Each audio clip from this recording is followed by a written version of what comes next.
So, good morning mga higala. So, for today's video, I will interview together with my friend.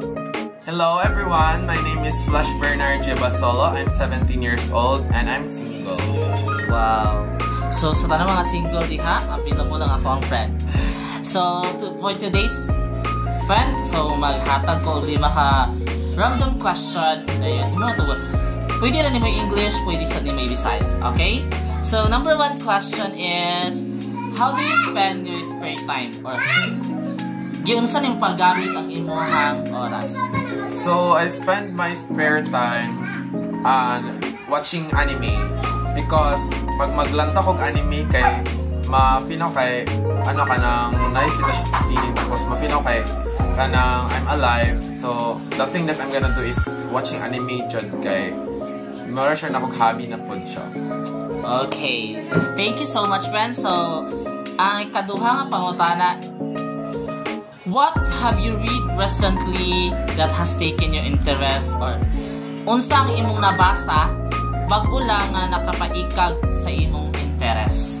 So, the thing that I learned, or I read recently is the quote or in the poem na kung naay maguna-huna sa imua, the thing is you're gonna call it home.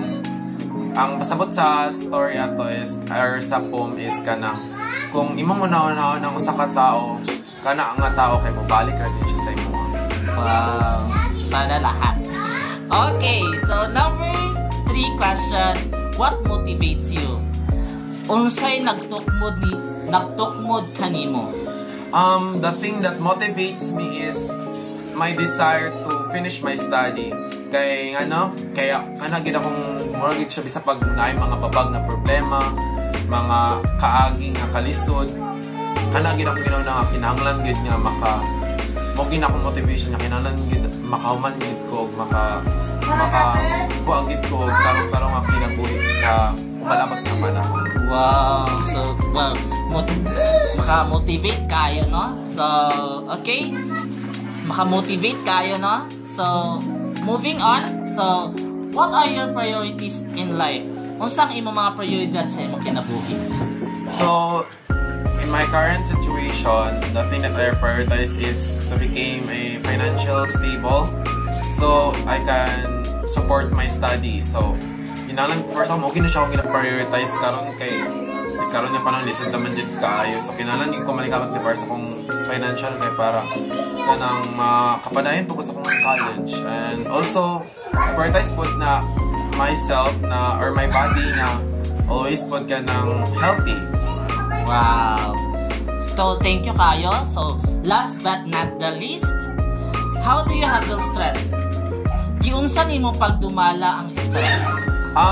Daghan kay kog mga ginabuhat, but the most effective para sa kuha mga ginandol na ko ang stress kay which is stress eating. Because kung magkaon ko like something, kung naay problema nga muabot sa kuha or niabot na, ako ginabuhat is magkaon-kaon ko kay murag malimtan kita na ko ang problema like kanang ma-relieve ko kay to siguro sa side sa kanami sa pagkaon ma-enjoy ko nga kanang laya akong mauna-una naman kay kanang malimtan akong problema. Another that, playing games and spending time with my friends, talking with them, and also, and last is kanang like not really sure recommended, but kanang isolate myself for akong gina-recall ang mga problema or kanang gina-cope up. Like, kinalan na akong time for once ako isa po na siya para sa akong stress. Isa ang ginahandle na akong stress. Wow! So, sana lahat. So, inarap mga itsura, friend. Ganis kayo ka. Wow. Shy lang. So, that's all. So, thank you kayo. Once again, my friend, Flash Bernard and Samuel Leeson. Thank you for watching and good morning. Bye-bye! Bye-bye!